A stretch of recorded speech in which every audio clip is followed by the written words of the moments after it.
أفرحهم وأرجع لهم المثيل بإذن الله.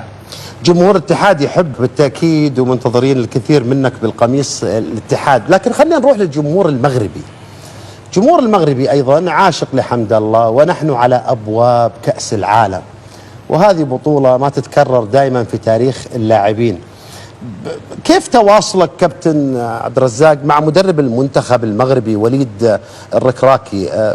في تواصل بينكم، خاصة ان احنا على وشك اسبوع من اعلان قائمة المنتخب المغربي، وكثير من الجمهور المغربي وايضا من الجمهور السعودي يتمنى ان يشاهد عبد الرزاق حمد الله على ارض الميدان في مونديال الدوحة.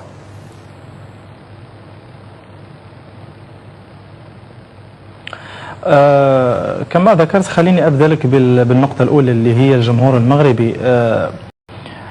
أنا ممتن كثيرا كثيرا كثيرا للجمهور المغربي، الجمهور الذواق، الجمهور اللي يعرف الكورة ويفهم في الكورة.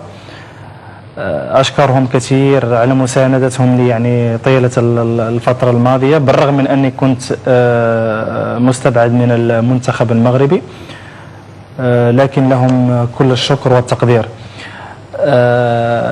أما بالنسبة لتواصلي مع المدرب وليد الركراكي، فأكيد هناك تواصل بيني وبينه طيلة الفترة الماضية، وحتى مع مساعد المدرب السيد رشيد بن محمود.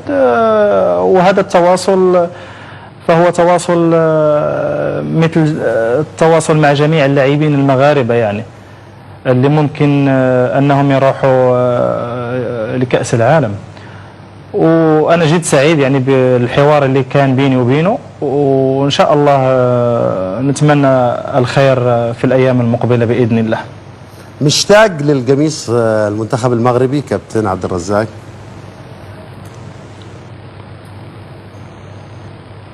نعم، مرة أخرى أخوي. هل أنت مشتاق لارتداء القميص الوطني المغربي؟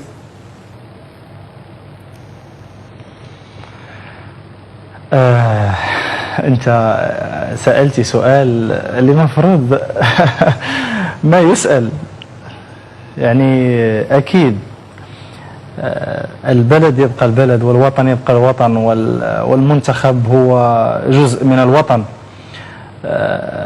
أكيد مشتاق لهذا القميص الغالي، لأنه بالرغم من أنه لعبت في عدة أندية وفي أماكن كثيرة، لكن لا شيء يعدل حمل قميص المنتخب.